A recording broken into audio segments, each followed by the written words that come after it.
Hi, my loves. Welcome back to the Starscartel channel. If you don't know, I'm Star. Yes, this is a podcast, and I'm doing a podcast because I'm just not feeling so hot today, okay? My stomach is hurting really bad. But, anywho, the message I heard is stop running out to the side.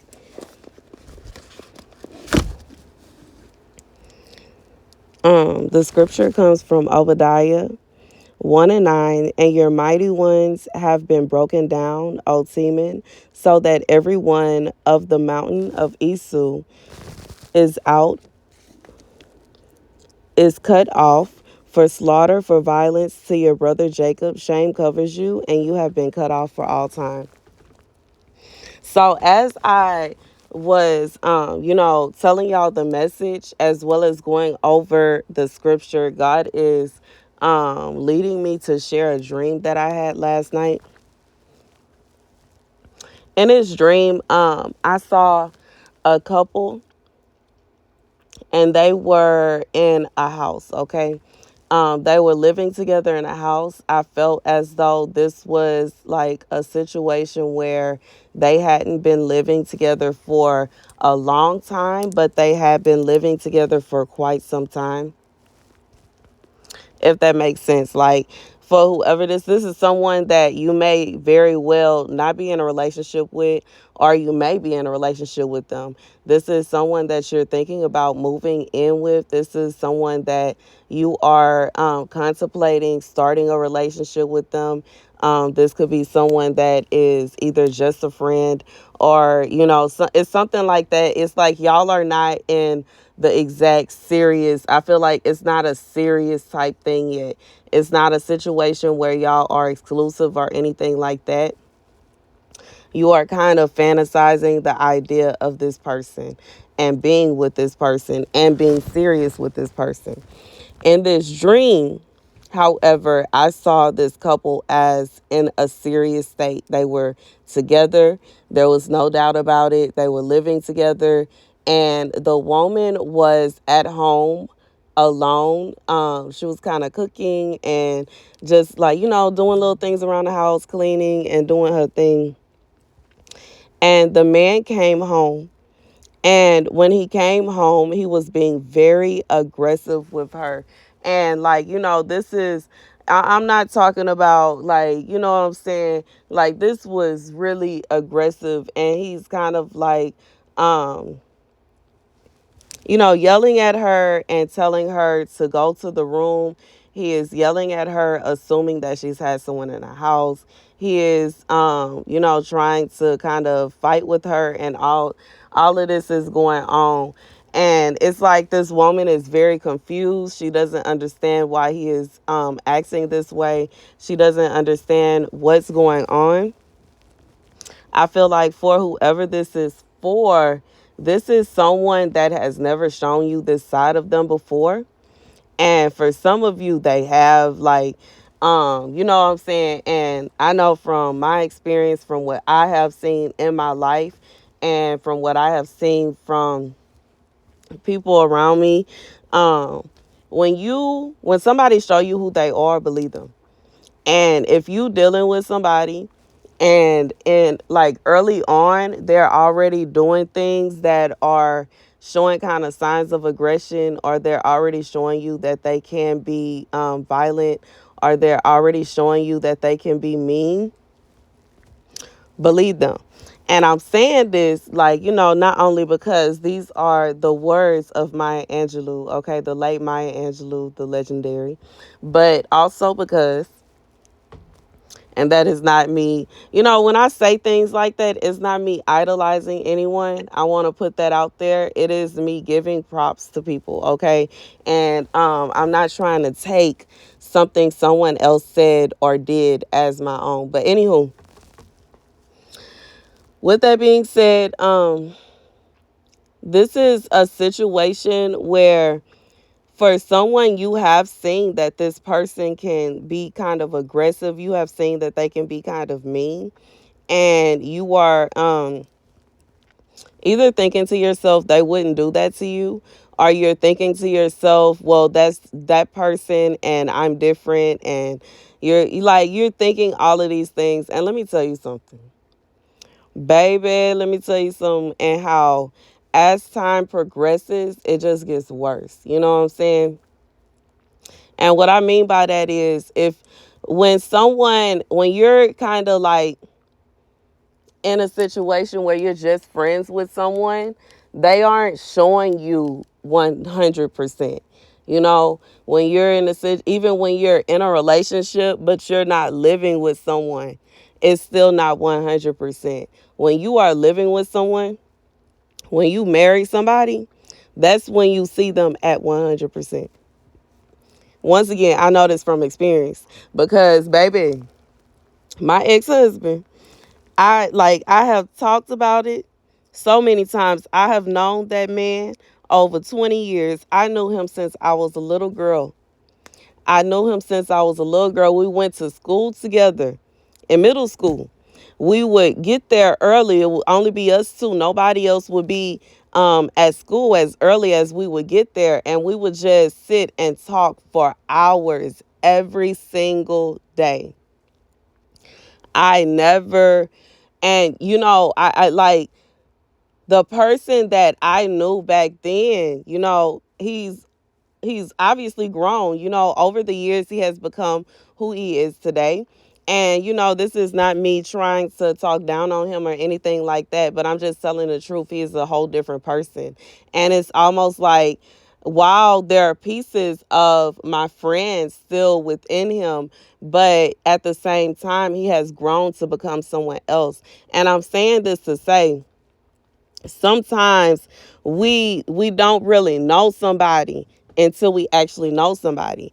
Even with that, as adults, we had a relationship. We were friends, and we would hang out, and we would talk, and we would go places, and I would see him out.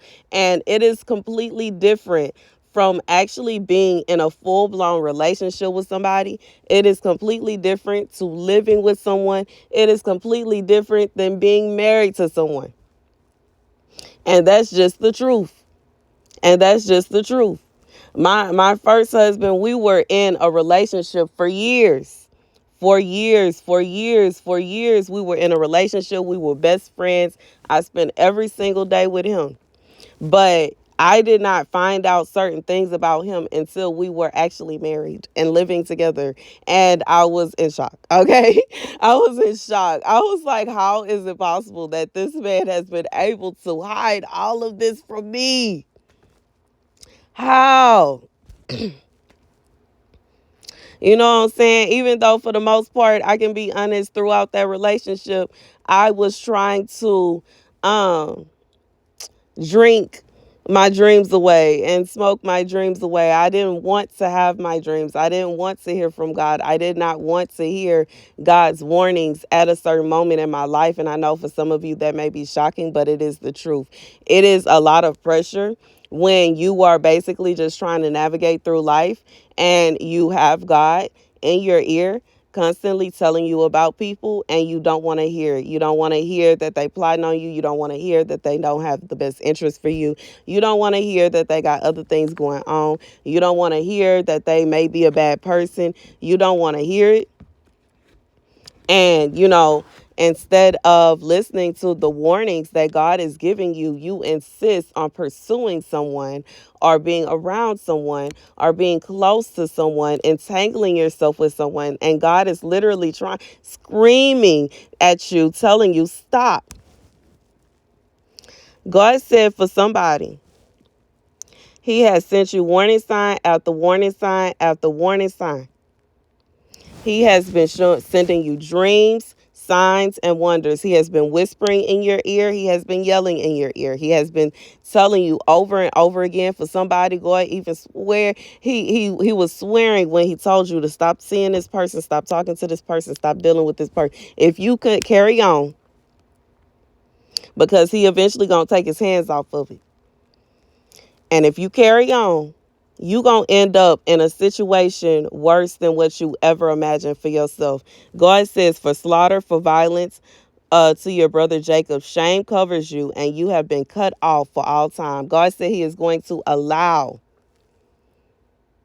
it to happen. He's going to allow, these are the plans of the enemy that this person will, how do I say it? It's like this person will basically carry out the plans of the enemy and whatever that may be, because it doesn't always mean that you just, when God said, when it says slaughter, when it says death, when it says things like that, it doesn't always mean that you're going to perish from this earth, but it could be a spiritual perishing. And when you are spiritually broken, when you are spiritually dead, when you are spiritually deceased, it is a situation where you have basically lost all hope. And, so many people talk about um, dealing with someone that has a Jezebel spirit or a narcissistic spirit. But you have to understand, when you are attached to someone like that and you get to a place to where God has been telling you over and over again, while you still have the opportunity to go on about your business, and you don't listen, and you allow yourself to get into a place to where it is very difficult, it is nearly impossible, and it is very hard for you to have an escape route and go on about your business. And, I just feel like this is a situation for whoever this is for. This is a warning. If you carry on, this person is going to have you in a position to where you can't get away. This person is going to have you in a position to where you can't get away, regardless of what that means. It could be a situation where, for someone, you could get pregnant. Ain't no getaway. You know what I'm saying? When you have a child with someone, you attach to them forever. It don't matter what happens. It don't matter who they move on to. It don't matter what you like, you know what I'm saying? In reality, you still gonna be attached to that person forever. You're not gonna be able to get away from them. And if this is somebody that is abusive, this is somebody that is manipulative. It could be a situation every time, even if y'all do break up. It could even be their choice to break up. Every time you try to get in a new relationship, they come around threatening the person that you're trying to get in a relationship with. They come around threatening you. They, abuse you at their will. And, there are so many people that have spoken about situations like this. Is a very dangerous type of vibe that I'm getting from this message right here, because there are some women that have to, and being one, I have had to, you know what I'm saying? Y'all already know, leave everything and just leave with my life. And I've done it before. I've experienced that before. I know what that feels like. And this is what some women have to go through. Some women, they can't even take their kids with them. That part. Because they know that if the kids are with them, they still gonna be attached to that man. And it's good, you know what I'm saying? Because some men will use your children to control you. They will use your children as a tactic to hinder you, to suffocate you. And I don't know who this is for, but God said, if you do not let them go, you're going to be stuck, you're going to be powerless, and you're going to be in a position where you are going to give up on all hope. Shame will cover you, because you'll be in a position to where I just feel like you can't even cry out for help to nobody in his situation. This is somebody that will make it seem like everything is fine and everything is good and you're just crazy, and they don't know why you're acting this way, and they don't know. Like, this is somebody very manipulative. They will come off as Prince Charming to everyone around you. They will come off as this saint. They will make it seem as if you are tripping and it's nothing wrong and everything is fine. God said this is somebody that will trap you, regardless of what they use to manipulate people. They will cut you off from people. They will make people that refuse to be cut off believe that it's you're the problem. You're tripping. I'm being reminded of movies and TV shows that I've seen where a woman is in a bad situation. She's in an abusive relationship and she's trying to get away from the man, and her family sends her back. Regardless if they literally tell her she can't stay there or if they call him and tell him that she's there behind her back. Like God is saying, this is somebody, you contemplating this right here. God said, He has warned you time and time and time again. If you do this, it is going to be bad news for you. And that's the message. Okay. God said, get away. Go the other way. Go the other way. Stop running out to the side. This is God already have you on a path to where you will have financial stability for somebody. And that's what you're trying to get to. And you are seeing this person as a helpmate. You're seeing this person as somebody that can help you. Or you're seeing this person as someone that can kind of take the load off. God said it's much better for you to have the whole load on your shoulders than for you to be in a position to where you stuck. And you never know what somebody will try to force upon you when you in that kind of position to where you stuck. This is a situation, so many. I just feel like there are so many possibilities that God has given me for whoever this is for. Because this is somebody that could turn on you in a split second. You thought everything was sweet. You thought everything was all good. And now they got you selling yourself. You thought everything was sweet. You thought everything is all good. Now they, poisoning you. Regardless to if they are like trying to get you hooked on stuff. It could, like, I just feel like this is something that could turn into a nightmare. God said, run, don't walk. Run, don't walk. This is not what you think it is. This person is not who you think they are. And for some of you, you already have a hint or a clue. Some of you, regardless if God has allowed, like, caused this person to show they slip too soon or what's going on, you already have been able to peep and see what, like, a little bit. God said, run. What are you still doing over there? Whew. Anywho, that's the message. That's the message, y'all. Thank you guys for watching. Be sure to like, share, and subscribe. Deuces.